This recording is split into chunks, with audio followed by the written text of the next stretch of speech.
Boa noite, meu nome é Tatiane, nós estamos aqui falando do Sense. Hoje a gente veio responder, na verdade, as dúvidas sobre internet e vacina para Covid-19. Então, deixa eu me apresentar, meu nome é Tatiane Nakadomari, eu sou médica infectologista aqui da Clínica Sense e hoje eu estou aqui com a minha colega, a doutora Rafaela, vou pedir para ela se apresentar. Boa noite, tudo bem com vocês? É um prazer estar aqui. Meu nome é Rafaela Portioli, eu sou médica pneumologista aqui na Sense também e a gente vai conversar, bater um papo um pouquinho sobre essas dúvidas, né, na internet e questões da vacina. Então, o problema é assim, a gente recebeu vários questionamentos, até no consultório a gente recebe vários questionamentos sobre, no grupo de WhatsApp, aquilo é verdade, aquilo é mentira, dá para tomar vacina, qual vacina eu devo tomar? Então foi feito um levantamento em inbox, assim, do nosso Instagram e Facebook, quais são as dúvidas mais frequentes. Então, eu acho que a primeira pergunta aqui que veio pra gente foi quando a gente deve fazer o teste de detecção para Covid, né? E se o teste rápido, a gente está se referindo não ao teste rápido de sangue, aquele do dedinho que a gente não faz mais, mas sim aquele teste de antígeno que é o do cotonete também, que sai em 40 minutos, que todas as farmácias estão oferecendo, né? Então, a gente quer saber quanto eles devem ser feitos. Daí pode começar. Então assim, pra gente entender bem, saber quando deve ser feito, então se eu tô com sintomas, desconfio que tem alguns sintomas, comecei com mal-estar, tosse, sintomas gripais, tive contato com alguém com Covid, eu preciso fazer um teste para saber se eu estou infectada, tá? O teste rápido que veio ali, a gente deduz e imagina que seja o teste do antígeno mesmo, né? Que é aquele do cotonete, fica pronto em 15 minutos. Esse teste é confiável e deve ser feito, sim, quando você inicia os sintomas. Então, o ideal seria fazer do primeiro dia de sintomas até o 5º dia de sintomas, né? Pra gente ver se você tem positividade. Então, aí lembrando que o teste PCR, o teste ouro, que a gente fala, que é o teste que a gente é o padrão para fazer o diagnóstico, é o RT-PCR, que é o do cotonete também, que é feito nos laboratórios. Ele tem 80% de sensibilidade, tá? E a gente tem a questão do antígeno, que é o teste rápido, que tem até 70% de sensibilidade. Ambos extremamente confiáveis. Sim. Aí varia conforme fabricante, varia conforme técnica, varia conforme coleta. Então, sempre lembrar de colher entre, assim, o RT-PCR sempre do terceiro, podendo estender até o 10º dia, e daí o antígeno vai variar entre primeiro, terceiro dia, até o 5º, 7º dia, tá? Então isso vai variar muito de fabricante para fabricante, farmácia para farmácia, até de serviço para serviço, essas orientações acabam mudando, tá? Mas lembrando que o RT-PCR sempre é o mais confiável e o antígeno pode ser utilizado. Daí, próxima pergunta, essa pergunta é sempre bem comum, né? Tomei a vacina, depois eu fiz o teste, deu positivo. Foi por causa da vacina? Não foi por causa da vacina. Depende do teste que você faz. Se a gente está falando, continua falando desse teste de diagnóstico, né? O teste do antígeno e o teste do PCR é um exame que a gente faz quando tem sintomas ou teve contato com alguém positivo. E se eu tomei a vacina, esses dois tipos de exames diagnósticos não vão dar positivo, tá? Então, isso pode ficar bem tranquilo. A questão que provavelmente deve ter gerado dúvida aqui é que também a dúvida que sempre aparece no consultório fiz um teste de sangue e estou com sintomas e quis diagnosticar por um exame sorológico. Veio positivo. Daí eu preciso analisar cada caso, né? Geralmente vai vir positivo e pode ter relação sim com a vacina.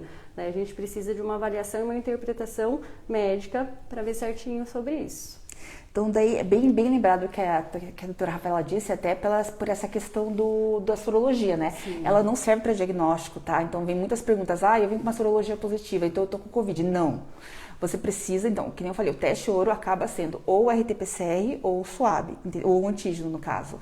Então, assim, o que pode acontecer também é que alguns pacientes, depois da primeira dose da vacina, né, ficaram positivos, né? Sim. Isso que pode acontecer é que, lembrando que para o paciente estar imunizado, tem que ter a segunda dose da vacina. Sim. E ele podia estar com a doença antes. Então, lembrando que a doença tem uma incubação, que é o tempo que ela fica sem dar sintomas de 1 a 14 dias, e o paciente pode ter entrado em contato antes. Então, isso é muito confusão das pessoas, sim, né? Então, a vacina não provoca doença, tá? Se o teste rápido deu positivo, tomou a vacina, fez o teste rápido, né, do antígeno, fez o PCR e deu positivo, significa que você está infectado pelo vírus. E daí tem que ficar, fazer o isolamento respiratório e o manejo da infecção pelo SARS-CoV. Aí a terceira pergunta é, por que temos reações às vacinas e o que fazer nessas situações? Essa pergunta é bem interessante porque as pessoas, inclusive, estão com medo de tomar a vacina por conta das reações que elas podem ter. Então, a vacina, toda vez que eu me submeto a uma vacina, eu estou ativando, né? Eu estou colocando um antígeno ali e ativando o meu sistema imunológico. Então, ele tem que acordar, tem que despertar para eu poder formar anticorpos para aquela doença. E isso gerar memória no meu organismo. Toda a ativação do sistema imunológico, ela pode despertar alguns sintomas. Algumas pessoas não vão sentir nada, tá? E algumas pessoas vão ter reações adversas esperadas da vacina, porque ela está ativando o seu sistema imunológico, tá? Então, isso é uma dupla, né? É a vacina em conjunto com o seu sistema imunológico e, dependendo de cada pessoa, vai gerar reações adversas. Tá. Sempre lembrando que as pessoas têm perguntado muito assim sobre a vacina da AstraZeneca, né? Dá trombose? Não, não dá trombose. Preciso tomar anticoagulante antes da vacina da AstraZeneca? Não precisa.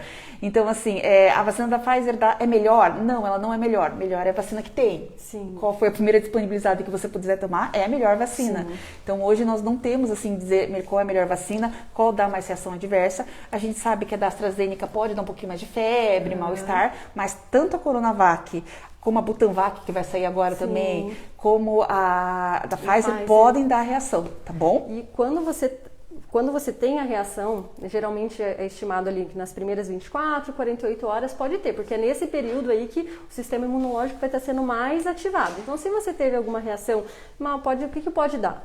Reação local, então pode ficar vermelho, pode doer no local da aplicação, pode fazer compressa gelada para melhorar um pouquinho a dor. Se você pode ter dor no corpo, febre baixa, dor nas articulações, mal-estar, vômito, você vai tomar medicamentos para esse tipo de sintomas. Então, você vai tomar, se você não tem nenhuma contraindicação, vai tomar dipirona, paracetamol, vai tomar um antiemético, então você vai fazer o tratamento dos sintomas. Nenhum desses medicamentos vai interferir na eficácia da vacina. Então, se você teve sintomas, você vai tomar essas medicações e isso não vai interferir na eficácia da sua vacina. Tá? E lembrar que sempre tem um vilão da vez, né? Primeiro era a vacina, era a Coronavac porque vinha da China, né? Daí ninguém queria. Aí agora a AstraZeneca porque eu tenho varizes, vai dar trombose, né? Daqui a pouco vai vir alguma a gente diz uma lenda urbana sobre a Pfizer, mas lembrando, as vacinas são seguras e devem ser tomadas. Então, assim, nós duas tomamos, estamos vivas aqui, então... Tem uma pergunta que aparece bastante, tanto nas redes sociais quanto no consultório, eu tive trombose ano passado, ou acabei de ter trombose, posso tomar a vacina ou qualquer uma delas? Pode, não tem contraindicação, então você pode tomar qualquer uma das vacinas, tá? Não precisa ter predileção por nenhuma e não tem contraindicação, tá bom? Então, voltando, estamos aqui falando aqui do Sense, tá? A gente está aqui tirando dúvidas a respeito de internet, informações de internet versus vacina para Covid, tá bom? Então, acho que agora a pergunta é mais para a doutora Rafaela sobre peguei Covid, me curei. Persisto com falta de ar, isso é uma queixa bem comum. Bem comum. O que fazer? Geralmente, nos quadros que persistem com a falta de ar, está mais relacionado a quem teve aquele quadro moderado, uns sintomas gripais um pouquinho mais exacerbado, ou aquele paciente que evoluiu com um quadro grave. Tá? Essa falta de ar que acontece, a gente tem que entender que o organismo vai se recuperando da fase aguda da Covid e ele pode demorar algumas semanas para se recuperar completamente. Então, é dentro do esperado da sua doença de fase aguda que depois que passou a fase aguda você demore algumas semanas para recuperar o seu fôlego normalmente. E isso pode demorar até 8, 12 semanas, então a gente está falando aí de uma doença que durou 10, 12 dias, né, se foi algo que não precisou de internamento ou se estendeu, e o seu organismo vai demorar quase 3 meses para conseguir se recuperar habitualmente. Quando que eu devo me preocupar? A falta de ar não está evoluindo, eu não estou melhorando a minha falta de ar ao passar das semanas, ou tive uma piora da falta de ar, a minha saturação, o oxímetro ali está medindo, ainda está muito baixo, já se passaram algumas semanas. Você tem que procurar um médico, um pneumologista, procurar um médico um médico assistente, médico clínico geral, que te acompanhe, um médico infectologista, para ele poder fazer uma primeira avaliação e ver se você tem alguma chance de ter complicação por conta da fase aguda da Covid, ou se isso faz parte, né, do esperado para a sua doença, né, para a gravidade que você teve da Covid, tá? Aí, assim, tem alguma pergunta que veio? O que apareceu aqui pra gente, que alguém que tá aí assistindo perguntou aqui pra gente, né? Li que a imunidade causada pela doença é mais eficaz do que a vacina. É verdade? Né? Ela falou aqui que leu um estudo. Então, assim, o que a gente tem de comprovação dos estudos é que a imunidade causada por quem pegou a doença era um pouco mais fraca e ela dura um pouco menos. E a imunidade dada pela vacina, ela é um pouco mais eficaz no sentido de ser um pouco mais potente, a duração dela é um pouco maior, bem maior que a dada pela doença. Acho que essa pergunta veio principalmente porque veio muita dúvida sobre a famosa imunidade em rebanho, né? Sim. Porque agora, o que a gente vê? Que todo mundo virou especialista em vacina, né? Então, Sim, todo mundo sabe alguma coisa de vacina. Bem. Então, assim, a gente sabe que essa imunidade em rebanho não funciona, não funcionou e nunca vai funcionar.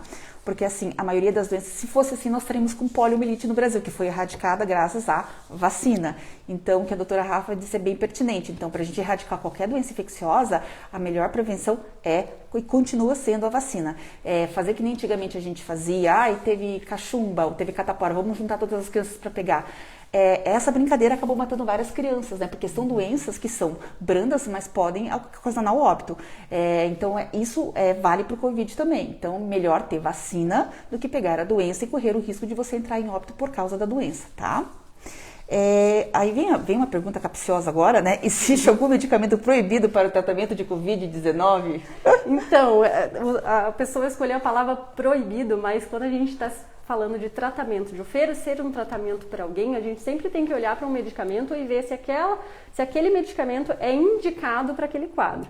A gente sempre vai basear a indicação de qualquer medicamento numa balança, de ter prós e contras, e se tem prós para aquela doença, tem comprovação científica de que funciona para aquela doença? Então, o que ele quis dizer aqui como proibido, a gente costuma falar de contraindicação. Não é indicado, uma porque não se enquadra naquela doença, ou é contraindicado porque não tem comprovação. Então, a gente tem sim medicamentos que estão contraindicados no tratamento da Covid, que a gente já tem sabidamente conhecimento de que não tem eficácia na doença, né? Que é a hidroxicloroquina, a ivermectina, a gente tem a colchicina também, que estava sendo usada alguns meses atrás, tinha alguns estudos mostrando, mas que agora não tem um estudo que consegue comprovar a eficácia dela, então a gente não usa, tá? Mesma coisa funciona para o que vem de vitaminas, né?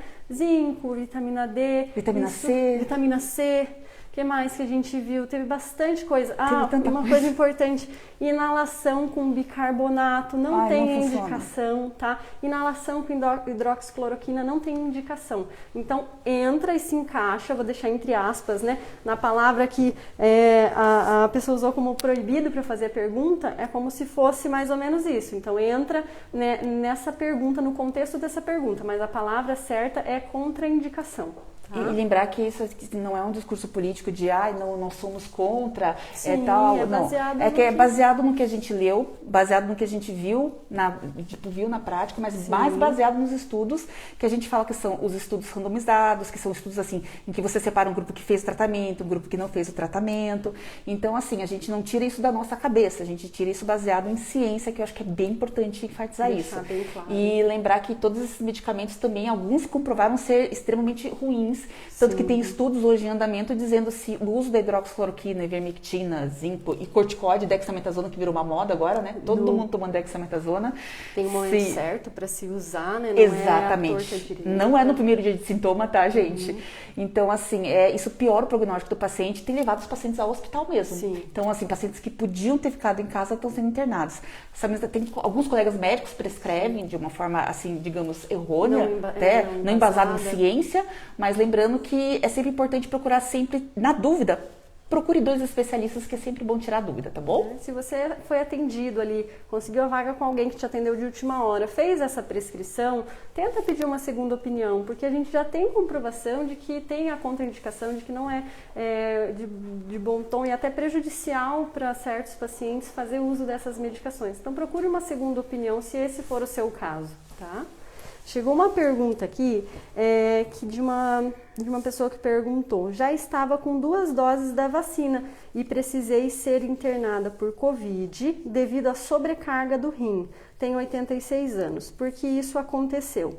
Então, além de afetar ali o pulmão, na verdade o SARS-CoV, o vírus que causa Covid, acomete vários outros órgãos. E o que vai ter de consequência nisso no seu organismo também vai depender do ponto de partida que você está tendo. Se você tem uma doença renal prévia, se você já tem alguma debilidade renal, tudo isso pode prejudicar. Então tem vários caminhos. Isso aconteceu provavelmente por si só pela doença, pela Covid, pela inflamação generalizada, sobrecarrega o rim, pode ter sim envolvimento de disfunção renal, tá?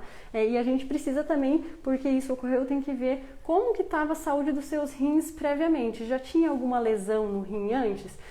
Uma inflamação que, por menor que seja, moderada, pode causar uma sobrecarga e ter uma piora renal. E mesmo que você tenha tomado a vacina, a gente sempre tem que lembrar que a segunda dose da vacina, 14 dias depois que a gente considera você imunizado. Tem exame para a gente comprovar a imunidade? Não tem exame nenhum.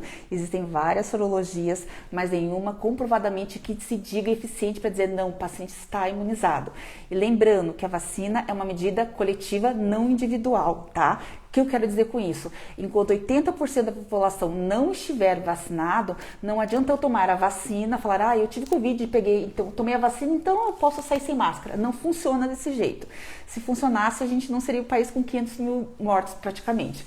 Então é bem importante lembrar que o uso de máscara ainda é importante e que a vacinação em si, ela tem uma resposta para cada paciente, tá bom?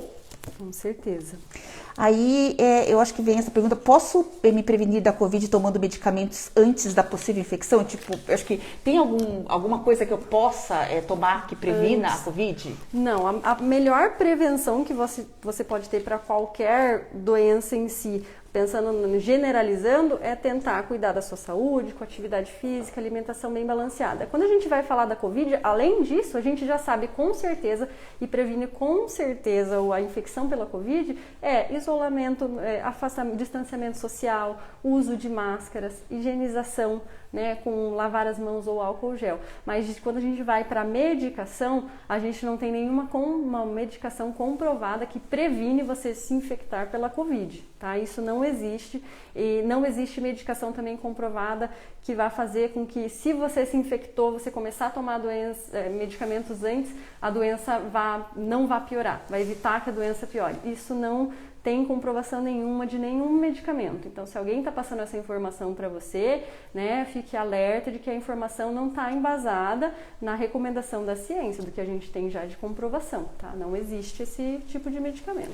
Existem alguns estudos até com o que a gente tem muita gente falando do Regencov, que são anticorpos monoclonais, mas assim, são medicamentos agora que estão sendo usados na fase, não para prevenir, mas na fase inicial do Covid, mas estão em estudo ainda, tá? Existe também um antiviral agora também, mas também está em estudo em fase 3, então assim, existem coisas específicas sendo estudadas, mas não o que corre geralmente na mídia. Tá bom? A gente não tem nenhuma autorização, nem nada da Anvisa dizendo tome, vai melhorar, tá?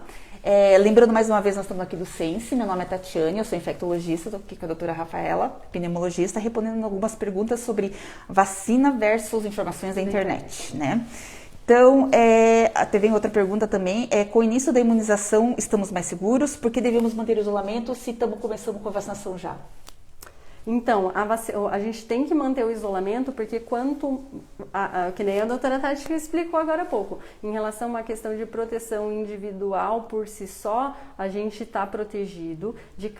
A proteção da vacina, o objetivo dela caso eu entre em contato com o vírus, eu tenho menor chance de desenvolver a doença, assim como se eu desenvolver a doença, essa doença seja mais grave. A gente só pode pensar em sair de um isolamento em si quando a maioria da população tiver sido vacinada, né? Idealmente de 80% para cima, mas a OMS até deixa um pouquinho abaixo ali 60%, 60% a 70%, o ideal quando se chega a 80%. Porque todo mundo vacinado, digamos que eu esteja numa sala e tenha 10 pessoas, todo mundo está vacinado.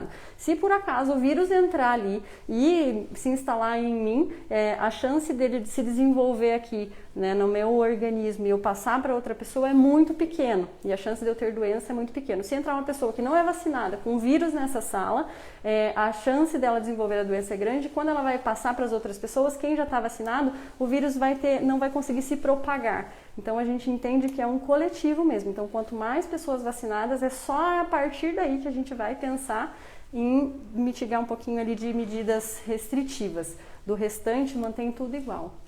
Até ver os países que liberaram a máscara, o isolamento, todos eles tiveram vacinação em massa, testagem em massa e continuou com as regras de distanciamento social, tanto que eles não aglomeram ainda, tá? Então ainda tem restrições, mas pelo menos a máscara foi banida, né? Com certeza, a gente ainda tem um passo para seguir, que agora, além de manter tudo, uso de máscara, distanciamento social, higiene das mãos, o nosso próximo passo, além de começar a vacinar todo mundo e chegar nesse patamar de porcentagem, a gente tem um passo que a gente ainda não faz aqui no Brasil, que é fazer testagem em massa. Porque se eu tô num grupo de 10 pessoas que se encontrou, uma tem sintomas, eu vou testar as outras 9. Se tiver um foco em outra pessoa, é alguém que eu já consigo isolar. Não é alguém que vai voltar para o trabalho e vai continuar disseminando o vírus, né? Então a gente falta ainda dar mais um passo na testagem em massa, com certeza.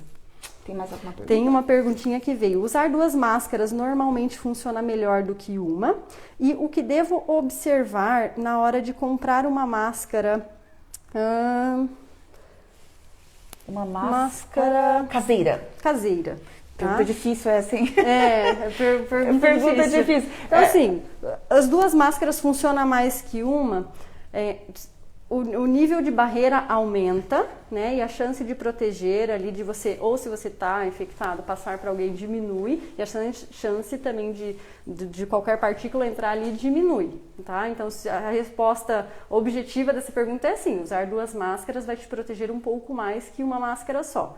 Né? O que a gente deve observar, basicamente, a espessura da máscara, ver se ela não é porosa, né? Tem algumas máscaras que estavam fazendo que era de acrílico, aquela que tinha uma acrílico que era transparente, não funciona. E tem a de tricô também, não funciona. Que é muito porosa, vai passar ali conforme você vai falar, então as partículas vão passar muito fácil. Então tem que ver a espessura, ver se ela não tá vedando bem aqui em cima e acoplando bem na orelha, tá? Então não dá para se tiver muito largo o elástico, tem que amarrar, tá acoplando bem aqui no nariz, segura bem, fica caindo toda hora, essa pode ser até a máscara certa, mas para você precisa de ajuste, tá? Então é mais ela tá bem vedada, né?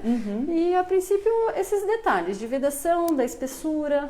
O ideal, assim, é que eles até recomendavam no início da pandemia que você fizesse as 2 camadas de tecido, né? Sobre com TNT no meio e que a cada 3 horas você trocasse a máscara de tecido. Aí as máscaras caseiras, por exemplo, dependendo do país que você tiver, a União Europeia baniu, né? Na verdade, o uso de máscaras caseiras. Os Estados Unidos entrou com o double masking, que são o uso de 2 máscaras, né? Ou assim, a máscara cirúrgica em cima da N95 ou a cirúrgica embaixo da N95, o que eu acho que não faz sentido, porque não veda tão bem. Isso, porque não veda tão bem, mas, assim, importante é você ter uma máscara em que, bem que você falou, que vede e que você não fique fazendo esse movimento de erguer toda hora.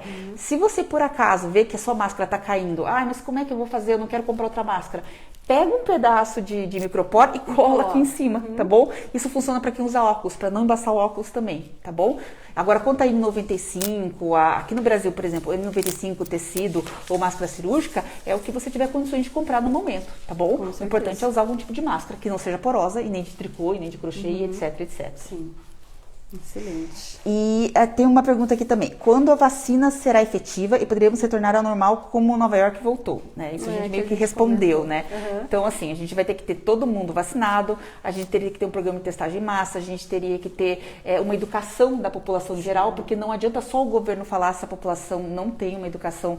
Eu não estou falando de educação de má educação, educação no sentido de etiqueta respiratória, de não tossir em locais fechados, deixar o ambiente bem ventilado, usar máscara para não tossir na cara das pessoas. Estou com sintoma respiratório, o que eu faço?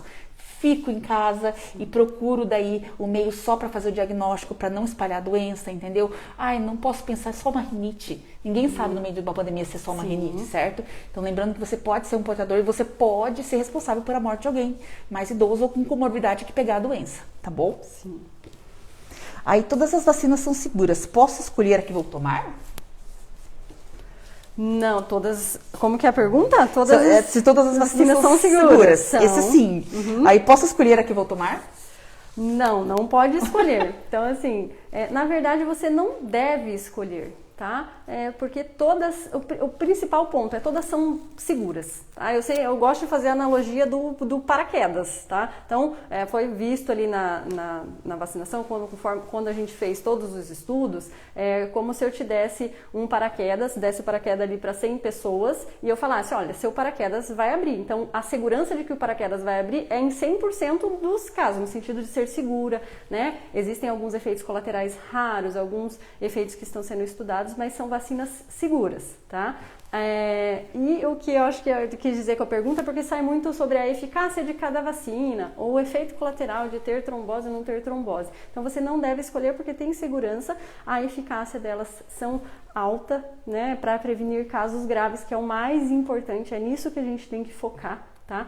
Então, não precisa escolher. Existem casos muito específicos de pessoas que têm doenças muito específicas, pessoas que são imunocomprometidas, pessoas que tiveram reações imunológicas graves, que tiveram que ficar internadas, pessoas que têm câncer hematológico. Esses nichos de pessoas podem conversar com o seu médico para ver se tem alguma contraindicação para tomar determinada vacina ou não. Mas, basicamente, a gente só tem duas contraindicações para a vacina. Você ter alergia a algum componente da fórmula, tá? Da vacina que está disponível, mas quem geralmente tem já sabe que tem, tá? São componentes ali bem comuns em outras formulações de outras vacinas e de outros medicamentos, tá? Ou você ter tido reação alérgica grave a uma vacina que você já tomou a primeira dose, teve uma reação alérgica grave, você vai ser encaminhado para um centro, vai ter acompanhamento e vai ser avaliado qual que é a vacina que você vai tomar na segunda dose que não vai te colocar em risco de ter a mesma reação, tá? Então são as duas contraindicações. Para escolher, são casos assim muito específicos mesmo e que as pessoas que têm essas doenças específicas, provavelmente o médico já deve ter conversado com ela, já deve ter falado. Para a população em geral, que tem as doenças que a gente sempre fala habitualmente, não tem que escolher, não deve escolher, porque você vai estar sendo vacinado com uma vacina segura e que funciona. Então, assim, não existe melhor vacina, né? Existe a vacina que tem no momento. Então, isso é bem importante. Com certeza é legal a gente entender que lá pra frente, né, a tendência é de que provavelmente a gente vai precisar repetir as doses, vai precisar fazer vacinação. A gente não sabe o tempo, a cada quanto tempo ainda, né? A gente não tem essa informação, mas tem estudos avaliando isso. Mas lá na frente, quando a gente, né, se precisar repetir a dose, provavelmente a vacina que a gente vai tomar lá na frente talvez seja até uma outra vacina e não a que a gente tomou na primeira dose. Mas é importante reforçar. Se você tomou uma primeira dose de um tipo de vacina, a segunda dose deve ser obrigatoriamente do mesmo tipo da vacina que você tomou na primeira. Por isso, sempre tenha no aplicativo em mãos, a carteirinha em mãos, para saber qual a primeira vacina que você tomou e cheque isso na segunda dose, tá? Aí eu acho bem importante isso, porque até tem gente que pergunta, eu tomei a Coronavac, eu posso tomar Pfizer na segunda dose? Eu falei assim, a gente não sabe se faz mal ou não. O que a gente sabe é que para os estudos, para ser melhor que você tome a mesma vacina, para a gente saber a resposta que você vai ter, entendeu? Então, assim, não que, por exemplo, teve alguma cidade, acho que foi vacinado... Teve umas 16 mil pessoas que foram vacinadas. Não, essas pessoas não vão morrer, gente, não é isso. Mas é que simplesmente a gente queria que fizessem a mesma vacina para a gente ver a resposta imune delas. Provavelmente não vai acontecer absolutamente nada. A gente só tem medo que elas não desenvolvam uma imunidade que deveriam desenvolver. Porque não tem um estudo comprovando. Se eu receber 2 doses diferentes, eu vou ter aquela eficácia que está lá publicado de 80%, 70%? Não sabemos. Então, tem que seguir certinho a mesma vacina. Tá? Chegou uma perguntinha aqui, tenho dor e estou com medo de ir ao médico por causa da pandemia. É seguro ir a um consultório médico? Olha, a minha resposta imediata e geral é que, na maioria dos casos, sim, com certeza. Dependendo da clínica que você for, do consultório, enfim, que você vai, você tem que checar se aquele local está tomando medidas de segurança, no sentido de tem muita aglomeração na sala de espera, tem as medidas, paciente que tem sintomas está podendo ir se consultar aí, vocês estão pedindo sobre isso antes da consulta ou na confirmação um dia antes, vocês perguntam para os pacientes se eles têm sintomas, se eles têm, vocês orientam a não ir à consulta, então você tem que checar isso antes, mas na maioria dos casos que eu tenho tido contato, que a gente observa nas clínicas, as principais principais orientações são essas. Se você tem sintomas, não vá ao médico. Então, assim, é muito particular de cada local, mas eu acho que você conhecendo quais são as medidas necessárias de segurança e ligando antes, checando isso, você pode ir ao médico sim, neste contexto de pandemia, com segurança. Tem como isso acontecer sim, com certeza. Lembra, por exemplo, aqui no Sense a gente deixa bem claro que tem o distanciamento, o horário é marcado, tem um número de profissionais médicos por dia que são calculados. A gente tem um distanciamento entre os pacientes, a secretária ela marca pra gente, ela pergunta dos sintomas respiratórios, a gente tem placas onde tem álcool em gel no consultório, então a gente procura não aglomerar. Então a maioria das clínicas, a maioria das unidades de saúde estão predispostas a isso. Sim. Mas assim, você não deve de deixar ir no médico simplesmente porque você está com medo de pegar Covid. Porque assim, se você está de máscara, se você não colocar a mão no teu rosto, se você não ficar aglomerado perto de pessoas, a gente sabe que a transmissão hoje, o que a gente sabe assim, tem várias informações que a gente ainda não sabe, mas a transmissão a gente sabe. E é por gotículas ou por aerossóis. Então, por exemplo, eu e a doutora Rafaela, que estamos de máscara, certo? Não está escapando gotículas aqui entre nós, entendeu? Então, a gente está segura de que, por mais que a gente esteja vacinada, se uma tiver com vírus, portando vírus, não está passando para outra, entendeu? Então, é nesse sentido que é importante. Então, por isso que vá de máscara, álcool gel da mão com uma garrafinha, sempre higienizando a mão e distante, sentando sempre longe de outras pessoas, sempre perto da janela, no local arejado. Tá Uma bom? dúvida que tem a ver com essa de consultório, são várias pessoas, vários pacientes sempre me perguntam, a gente prescreve, a gente passa e orienta a vacinação para H1N1, né? Alguns pacientes fazem a vacinação específica ali, a pneumo 3, a pneumo 23 e precisa ir se dirigir a um centro para vacinar. E muitas pessoas estão com medo também de ir nos locais para se vacinar. E assim, questão de unidade de saúde, está tendo um bom controle, o fluxo de pacientes está reduzido. Então, é seguro você ir se vacinar para prevenir outras doenças mais graves e investigar o que precisa ser investigado, investigar a dor, né? Quanto mais a gente prolonga isso, a gente pode estar deixando de ver alguma doença que pode ser grave também. Até muita gente tá com medo de tomar vacina para influenza, né? Por questão de querer se aglomerar ou de risco. A gente tem que tomar. O que a gente menos quer agora no momento de uma pandemia de Covid-19 é um surto de influenza H1N1. Então, por favor, vão se vacinar, tomem todos os cuidados. É o que a gente bate na tecla. Não aglomere, fique no local ventilado, espera lá fora, distanciamento de outras pessoas. Dá para fazer tudo isso e ainda tomar a vacina, tá? Com certeza. Então, lembrando, a gente tá aqui no Sense, tá? Eu tô aqui, Tatiane, médica infectologista, doutora Rafaela, pneumologista. Estamos tirando dúvidas sobre internet e vacina para Covid-19. Veio essa pergunta que a gente já respondeu, mas acho que vale ressaltar aqui, né? Depois de vacinar, eu posso tirar a máscara? Não pode tirar, tá? Porque você, ao se vacinar, você não está recebendo uma imunidade de que nada vai mais entrar no seu corpo. Não é uma barreira de que nada mais entra no seu organismo. A vacinação, o objetivo principal dela e final dela, mais importante, digamos assim, caso você desenvolva a Covid, você não tenha caso grave. Tá? Nenhuma vacina tem eficácia de 100%, mas você entrar em contato com o vírus, a vacina não previne isso. Ela não faz uma barreira de que o vírus não vai, quando se tocar em você, ele vai repelir, digamos assim. Então, o vírus, se você entrar em contato com outra pessoa que tenha o vírus, você pode pegar a doença e desenvolver a doença, né? A chance de ser grave é menor. Mas você também pode ser carreador do vírus.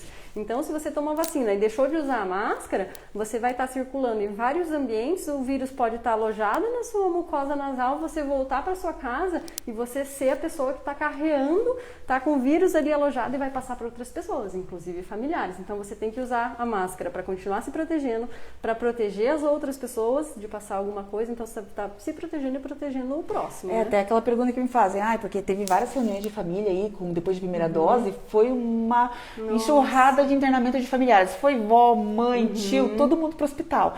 Então, lembrando, não é porque você tomou as 2 doses de vacina, passou os 14 dias, que você vai chegar beijando a sua avó, entendeu? Que está também vacinada. Então, a vacina, ela não é um escudo que te protege contra o vírus. Ela é, na verdade, alguma coisa que vai te proteger contra o vírus, mas a gente não sabe até agora se ela inibe essa posição que a gente tem de ser a portador do vírus em mucosa sem desenvolver a doença, tá? De ser um portador assintomático, que a gente fala. Que algumas vacinas têm o poder de fazer isso, outras não. Então, a gente não sabe se essa tem ou não. Então, é importante relembrar que não é porque eu estou vacinada que eu vou sair por aí fazendo festa na família, fazendo churrascada com os amigos, tá? Isso é bem importante. Com certeza. Chegou uma pergunta aqui, Tati, que é: o meu esposo está voltando do internamento por Covid para casa e eu não estou infectada. Quais os cuidados eu devo tomar, tá? É que o isolamento dele, o isolamento é importante porque assim, quanto tempo ele ficou no hospital e quanto dia ele tem início de sintomas. Sim. Todo paciente que é internado por Covid normalmente tem um cometimento alto do pulmão, né? O pulmão normalmente foi bem comprometido. Sim. E precisa de oxigênio. Nesses casos, o paciente ele tem que ficar 20 dias de isolamento do início dos sintomas. Então é isso que você tem que contar. A maioria dos hospitais manda com essa orientação, então do início dos sintomas você conta 20 dias. Se já passou, está em 21 dias, nenhum isolamento é preciso. Se não deu 20 dias, então ele vai voltar para casa, você não sabe se você teve ou não, ele vai ficar num quarto, isolado, de preferência com uso de banheiro próprio. Se não tiver banheiro próprio, ele usa o banheiro e ele higieniza o banheiro depois da saída, ou alguém higieniza o banheiro com proteção de luva, com proteção de máscara. E lembrar que daí até completar 21 dias do início, não é do exame, é do início dos sintomas, sim, o paciente ainda continua transmitindo esses pacientes que foram em hospital. Pacientes ambulatoriais é 10 dias, tá? O esposo dela foi internado, então a gente já caracteriza um caso grave. Nos casos graves, a gente estende esse isolamento para 20 dias. Então, geralmente se a orientação da alta dele foi que ele ainda deve manter isolamento até completar 20 dias, todos esses cuidados tem que tomar. Se ele já passou de 20 dias dos sintomas, vai voltar ao convívio da família habitual, dentro das limitações dele, que ele vai evoluindo e progredindo aí de recuperação de sintomas. Uhum. Né? Então, assim, a gente hoje, a gente queria tirar essas dúvidas, né? Alguma última mensagem, doutora Rafa, sobre vacinas e informações da internet? Teve uma dúvida muito interessante que começou a aparecer, a pipocar, na verdade, que eu não estava entendendo de onde que vinha. Que era: posso tomar bebida alcoólica depois que eu tomo a vacina? Ou posso tomar bebida alcoólica antes de tomar a vacina? E eu não estava entendendo. Até que eu fui. Então, teve um vídeo de um senhor que foi se vacinar. Eu não lembro qual estado que foi. Mas na hora da vacina, ele olha para a moça que está aplicando, para a profissional de saúde, e pergunta: e agora? Que horas que eu posso tomar minha cervejinha? E a profissional de saúde responde para ele, faz uma cara feia e fala: só daqui 30 dias. Então, assim, já foi reportado, acho que o pessoal do governo do estado já reportou e corrigiu a informação. Então, assim, pode tomar bebida alcoólica antes e depois, e não vai cortar o efeito da vacina, porque a dúvida é: corta o efeito da vacina? Ah, tá, entendi. Não é antibiótico, gente, não dá para beber. E ela também não tem efeito eletromagnético, que eles estavam colando a colher também, né? Tem várias, isso já foi desmistificado, gente, é uma fake news. E a questão da bebida alcoólica, assim, a gente sabe que se a gente toma muita bebida alcoólica, né? Se uma pessoa que tem o hábito de tomar muita bebida alcoólica em grande quantidade, a gente sabe que é o único ponto de bebida alcoólica que vai fazer com que você tenha uma imunidade por si só mais reduzida. Então, se você utiliza, faz uso de muita grande quantidade de bebida alcoólica, sim, mas isso não, a bebida alcoólica por si só, em dose moderada. O que é moderado? É uma taça de vinho, uma latinha de cerveja, 50 ml, 40 ml de uísque. Então, essas doses não vão cortar o efeito da vacina. É só de bom tom você não ir alcoolizado para tomar vacina, né? E não não exceder a moderação, que foi a que eu citei agora, depois que você toma a vacina. Mas o principal objetivo disso, ou dessas recomendações, é a gente não deixar obscuro qualquer efeito colateral. Então, assim, eu tô com dor de cabeça, foi efeito colateral da vacina, que é esperado, né? E vou tomar um remédio para passar, ou é ressaca? Então, é de bom tom não tomar bebida alcoólica, no sentido pra gente não deixar passar efeito colateral e colocar a culpa na bebida ou vice-versa. Educadamente, a doutora Rafa quis dizer: não encham a cara depois que vocês tomarem a vacina, entendeu? Vamos moderar um pouquinho aí, né, gente? Basicamente isso. Então, assim, a gente fica à disposição, assim, sugestões para mais lives, vocês podem deixar inbox no nosso Instagram, tá bom? No Facebook também. Aceitamos dúvidas por mensagem, estamos dispostos a responder, a gente responde, tá? A gente queria agradecer a todo mundo que ouviu e gastou seu tempinho aí para ouvir essa live nossa, dizendo que a gente conta com 3 especialidades aqui no Sense, tá bom? Então, todos os nossos profissionais e médicos aqui são especializados. Então, assim, eu e a doutora Rafa estamos aqui, né? A nossa especialidade está mais em voga por causa do Covid, mas nós temos endocrinologistas, geriatras, então, assim, clínicos. Então, a gente tem médicos aqui também, todos aptos a atender pacientes pós-Covid. Sim, com certeza. Então, eu só queria agradecer, desejar uma boa noite, alguma última mensagem? Obrigada a todos que estiveram presentes. Podem mandar mensagem inbox, qualquer dúvida que tiver, a gente fica à disposição de vocês. vocês, que tiver ideias ou dúvidas para mais lives, a gente abre esse espaço para conseguir levar mais informação. E a mensagem final que fica se vacine, se informe, né? Se vacine, porque quanto mais a gente conseguir propagar isso e estimular as pessoas que também estão ao nosso redor com informação verdadeira, com informação baseada na ciência, a gente consegue alcançar mais rápido aquilo que a gente tanto sonha, que é quando que a gente vai voltar ao nosso antigo normal, né? Isso depende da gente, né? E a gente tem a faca e o queijo na mão, que é se vacinar, continuar usando máscara, manter o distanciamento social, e o próximo passo a gente espera de políticas públicas, que é testar todo mundo. Então a gente ainda está caminhando, mas a gente tem um horizonte bom pela frente. Depende da gente também agarrar isso, comprar essa ideia e seguir as orientações. Então tá certo, muito obrigada. Boa noite, gente. Boa noite.